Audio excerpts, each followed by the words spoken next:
इस YouTube class में आप सभी भारतेंद्र युग के बाद पढ़ने वाले हैं द्विवेदी युग अर्थात जागरण सुधार काल। सबसे अच्छी बात है कि आप लोग ट्रिक्स के साथ पढ़ना सीख गए होंगे। आज भी हम जो भी द्विवेदी युग की रचनाएं हैं, जो विशेषताएं हैं, वो आपको ट्रिक्स के माध्यम से ही बताने वाले हैं। तो बहुत अच्छी बात है, ज़्यादा से ज़्यादा आपको आसानी से समझ में भी आएगा, आ रहा होगा। तो जब आ रहा है तो उसको कमेंट बॉक्स में बताते भी रहिए, जिससे पता भी रहे कि कहाँ पे कौन सी दिक्कत आ रही है, क्या हो रहा है, तो उसको बताते भी रहे। तो सबसे पहले बात करते हैं द्विवेदी युग अर्थात जागरण सुधार काल के बारे में, जिसकी शुरुआत सन 1900 ईस्वी से मानी जाती है, 1938 ईस्वी तक, जिसके प्रवर्तक कवि के रूप में आचार्य महावीर प्रसाद द्विवेदी जी का नाम लिया जाता है। इस कालखंड में महावीर प्रसाद द्विवेदी जी ने सन 1903 ईस्वी में सरस्वती पत्रिका का प्रकाशन का कार्यभार संभाला, जो इस युग की द्विवेदी युग की सबसे बड़ी उपलब्धि रही है। द्विवेदी युग में गद्य रचनाएं तो खड़ी बोली में लिखी जाती थी, परंतु काव्य की भाषा ब्रज भाषा हो चुकी थी। उस समय महावीर प्रसाद द्विवेदी जैसे जागरूक, व्यवस्थित और सशक्त व्यक्तित्व की ही साहित्य में आवश्यकता थी, तो वो कार्य उन्होंने बखूबी किया भी। अब हम देखते हैं द्विवेदी युग के प्रमुख कवि कौन कौन से हैं, उनकी कौन कौन सी प्रमुख रचनाएं हैं, आइए हम सभी देखते हैं। पहले नंबर पर आता है महावीर प्रसाद द्विवेदी जी का नाम, जिनकी रचना है काव्य मंजूषा, सुमन, कविता कलम, कान्यकुब्ज, अबला विलाप और गंगा लहरी। कौन कौन सी हो गई? काव्य मंजूषा, सुमन, कविता कलम, कान्यकुब्ज, अबला विलाप और गंगा लहरी। हम इसको ट्रिक से याद करेंगे, ठीक है ना? तैयार है सभी स्टूडेंट्स? तैयार है? तो क्या ट्रिक हम लिखेंगे? गंगा ने इसने गंगा ने किसको? अबला, रचना है ना अबला विलाप। अबला कन्या कौन? सुमन। अबला कन्या सुमन को प्रसाद में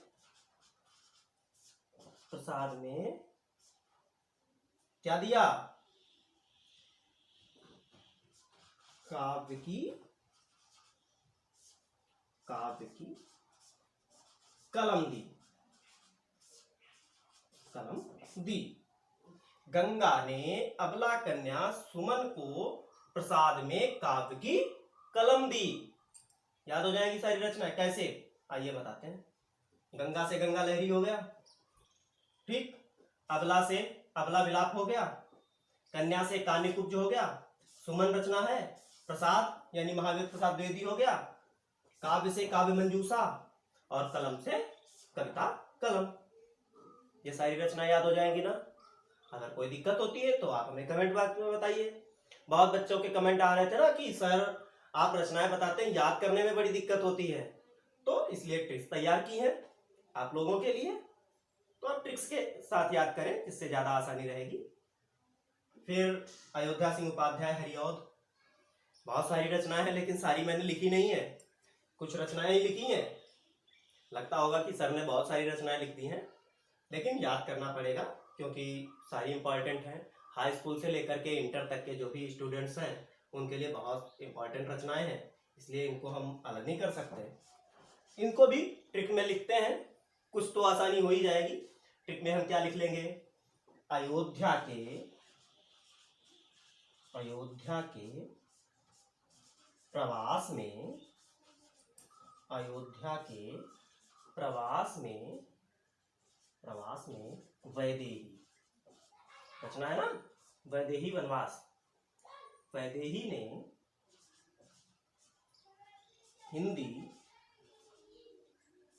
के रस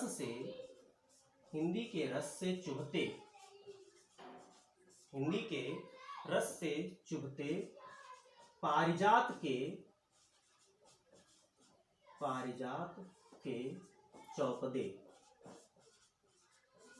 पारिजात के चौपदे से रुक्मिणी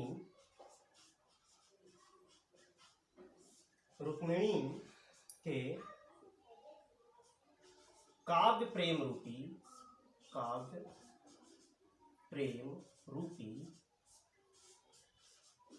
पद्य को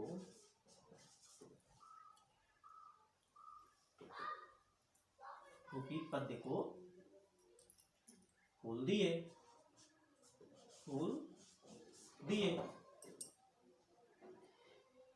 अब जब रचनाएं ज्यादा हैं तो ट्रिक भी बड़ी होगी। तो क्या क्या हो जाएगा? अयोध्या से अयोध्या सिंह उपाध्याय हरिऔध, प्रवास से प्रिय प्रवास हो गया, वैदेही से वैदेही वनवास हो गया, हिंदी से ठेठ हिंदी का ठाठ हो गया, रस से रस कलश हो गया, चुभते चौपदे रचना है ना, चुभते चौपदे, फिर पारिजात रचना है, चौपदे चोखे चौपदे भी एक रचना है, ठीक। फिर रुक्मिणी परिचय रचना है, काव्योपवन रचना है, प्रेम प्रपंच रचना है, पद्य प्रसून रचना है और अधखिला फूल। ये अयोध्या सिंह उपाध्याय हरिऔध की रचना है। आगे देखते हैं कौन कौन सी प्रमुख और रचनाएं हैं अन्य कवियों की, उनको भी लिखते हैं। फिर इसके बाद आते हैं राय देवी प्रसाद जी की रचनाएं कौन सी हैं? स्वदेशी कुंडल, मृत्युंजय, राम रावण विरोध, वसंत वियोग। अब तो पढ़ने में अच्छा लग रहा होगा, रचनाएं भी याद हो जाएंगी, आसानी से लिख भी जाएगा, है ना। तो अभी एक एक रचना आप लोगों को देखनी है, एक एक रचनाकार देखना है, क्योंकि जितने भी रचनाकार बता रहे हैं मोस्ट इंपॉर्टेंट जो है वही केवल बता रहे हैं, उसके अलावा कोई नहीं बता रहे हैं। बहुत सारे रचनाकार हैं, लेकिन आपके जो पेपर में आने वाले हैं, जो आपके पेपर के लिए इंपॉर्टेंट है, वो आप लोगों को बता रहे हैं। अभी विशेषताएं भी बताएंगे, इसलिए जरा सा भी कट नहीं करना है, क्योंकि इसी में आपको ट्रिक भी मिलने वाली है, साथ साथ में आपको ट्रिक भी बताते जा रहे हैं, इसलिए कट भी नहीं करना, वो भी ध्यान रखेंगे। तो राय देवी प्रसाद जी की रचनाओं को हम किस ट्रिक से याद कर सकते हैं? तो मृत्युंजय की राय से। किसकी राय से? मृत्युंजय की राय से राम ने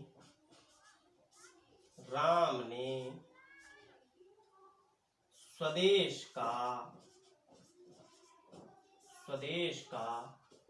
क्या किया? वियोग किया। मृत्युंजय रचना है, राय से राय देवी प्रसाद, राम रावण विरोध रचना है, स्वदेशी कुंडल रचना है, वियोग वसंत वियोग रचना है। ये राय देवी प्रसाद जी की रचनाएं आपको याद हो जाएंगी। फिर है रामचरितोपाध्याय जी की रचनाएं कौन कौन सी हैं? राष्ट्र भारती है, फिर राष्ट्र भारती हो गया, रामचरित है, भारत भक्ति है, मेघदूत है, देवदूत है, सत्य हरिश्चंद्र है और चिंतामणि। इनको हम ट्रिक के साथ लिख सकते हैं, ट्रिक के साथ याद करेंगे, तो ट्रिक के साथ याद करने में बड़ी आसानी हो जाती है। तो क्या लिखेंगे? रामचरित ने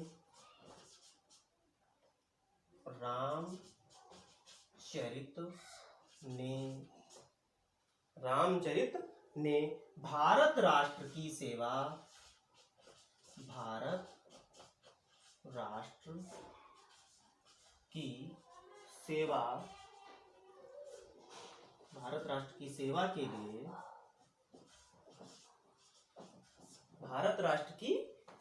के लिए मेघ के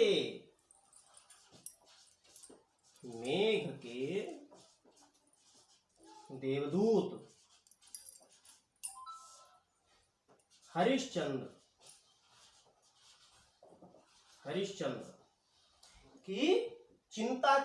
हरिश्चंद्र की चिंता की, रामचरित ने भारत राष्ट्र की सेवा के लिए मेघ के देवदूत हरिश्चंद्र की चिंता की। कैसे याद करेंगे? रामचरित उपाध्याय रचनाकार है, ठीक। फिर भारत से राष्ट्र भारती, भारत राष्ट्र है ना, तो राष्ट्र भारती रचना हो गई। फिर मेघ, मेघ से मेघदूत रचना हो गई। देवदूत से देवदूत रचना हो गई। हरिश्चंद्र से सत्य हरिश्चंद्र रचना हो गई। फिर चिंता से चिंतामणि रचना हो गई। भारत से एक और याद कर लेंगे, भारत भक्ति। राष्ट्र से राष्ट्र भारती और भारत से भारत भक्ति। रामचरित नाम भी है और रामचरित रचना भी है। तो इस ट्रिक से आप रामचरित उपाध्याय जी की रचना याद कर सकते हैं। नेक्स्ट देखते हैं कौन कौन से अन्य कवि हैं। इसके बाद आते हैं नेक्स्ट कवि श्रीधर पाठक जी।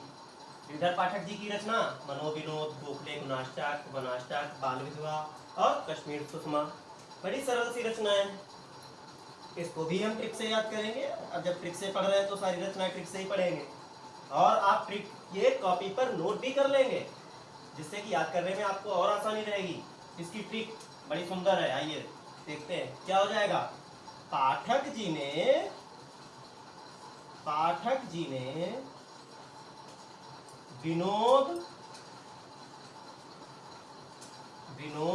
और गोखले को, विनोद और किसे, गोखले, गोखले को नाटक रचना है ना, गोखले को कश्मीर के बाल वन में देखा। पाठक जी ने, पाठक श्रीधर पाठक, विनोद मनोविनोद रचना, गोखले गुणाष्टक रचना, कश्मीर सुषमा रचना, बाल विधवा रचना, वनाष्टक रचना। ठीक। फिर आपके आते हैं मैथिली शरण गुप्त जी। आप हमको कमेंट बॉक्स में बताना जरूर ट्रिक कैसी लगी, और अगर आपको दिक्कत है आप कमेंट बॉक्स में लिखेंगे, हम जरूर नेक्स्ट वीडियो में उस कमी को भी दूर करने की पूरी कोशिश करेंगे। ठीक है। नेक्स्ट रंग में भंग, यशोधरा, भारत भारती, साकेत, द्वापर, जयद्रथ, बहुत इंपॉर्टेंट रचनाकार है ना मैथिली शरण गुप्त जी। इनके में क्या लिखेंगे, हम ट्रिक लिख सकते हैं। भारत की शरण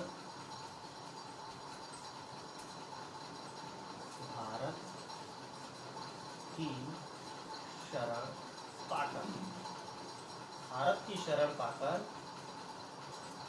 द्वापर के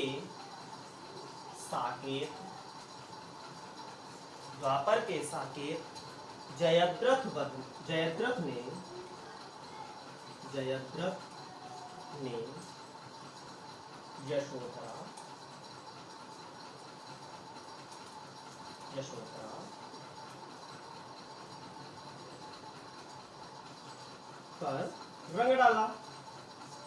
पर रंग डाला। भारत की शरण पाकर द्वापर के साकेत जयद्रथ ने यशोधरा पर रंग डाला। सारी रचनाएं आ जाएंगी। देखिए, भारत से भारत भारती, ठीक, शरण नाम है ना कवि का, मैथिली शरण, द्वापर रचना है, साकेत रचना है, जयद्रथ वध रचना है, यशोधरा रचना है, रंग से रंग में भंग। ये ट्रिक याद कर लेंगे। मैथिली शरण गुप्त की रचना याद करने के लिए, भारत की शरण पाकर द्वापर के साकेत जयद्रथ ने यशोधरा पर रंग डाला। फिर है राम नरेश त्रिपाठी, इनकी रचनाएं बड़ी सरल है। मिलन, पथिक, स्वप्न और मानसी, 4 रचनाएं हैं इंपॉर्टेंट। देखिए इनकी ट्रिक क्या लिख लेंगे। राम ने पथिक मानसी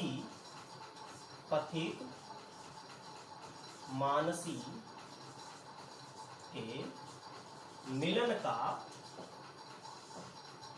का क्या देखा, ध्यान आ गया होगा ना, स्वप्न देखा।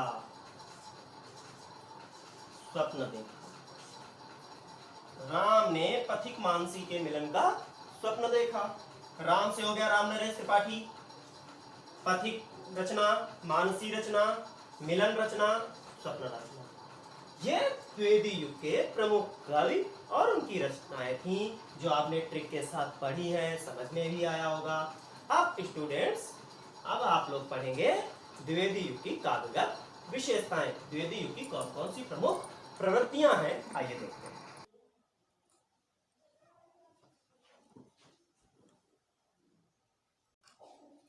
तो द्विवेदी युग के रचनाकार पढ़ने के बाद अब हम आइए देखते हैं द्विवेदी युग की प्रमुख विशेषताएं या प्रवृत्तियां कौन कौन सी हैं। तो सबसे पहले आता है सामाजिक समस्याओं पर चित्रण। तो उस समय के तत्कालीन समाज में जो बुराइयां व्याप्त थीं या उस समय की जो समस्याएं थीं, क्योंकि आर्थिक रूप से भी इतनी अधिक समृद्धि देश में नहीं थी, तो ऐसी समस्याओं को भी अपने काव्य के अंदर कवियों के द्वारा चित्रित किया गया। नैतिकता एवं आदर्शवाद इस काव्यखंड की सबसे बड़ी विशेषता है। फिर है इतिवृत्तात्मकता, भाषा परिवर्तन, जैसा कि आपने पहले हमने बताया था ना कि गद्य की भाषा तो खड़ी बोली रही, लेकिन काव्य की भाषा के रूप में ब्रज भाषा को अपनाया गया। और छंद विविधता, यानी अनेक प्रकार के नवीन छंदों को भी इस द्विवेदी युग में जगह दी गई। द्विवेदी युग के एक कवि और ये प्रमुख विशेषताएं थीं, आप लोग सभी नोट करेंगे, याद करेंगे। तो हमने देखा कि अधिकतर जो द्विवेदी युग के रचनाकार थे वो महावीर प्रसाद द्विवेदी जी के साहित्यिक अनुशासन से बंध करके काव्य रचनाएं करते थे। साथ ही साथ इसे हमने जागरण सुधार काल नाम भी दिया, कवियों ने दिया। किस कारण से दिया होगा?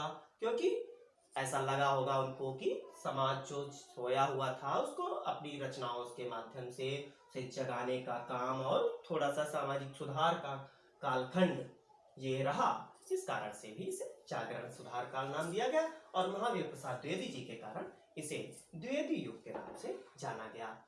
तो स्टूडेंट्स, इसे लर्न करेंगे, अपनी कॉपी पे नोट करेंगे। साथ ही साथ अगर अच्छा लगा हो तो इसको अपने फ्रेंड्स को भी शेयर करें, जिससे कि उनका भी वर्क कंप्लीट हो सके, वो भी लर्न कर सके, क्योंकि अच्छी चीजें केवल अपने तक सीमित नहीं रखी जाती, दूसरों को भी दी जाती है। साथ ही साथ अगर कोई भी दिक्कत आ रही है तो आप हमारे इसी व्हाट्सएप नंबर पर कांटेक्ट कर सकते हैं 8004270049। और कोई दिक्कत है, कुछ भी कमेंट करना है तो आप इसी पर व्हाट्सएप से ही कमेंट करेंगे। ठीक, thanks, have a nice day.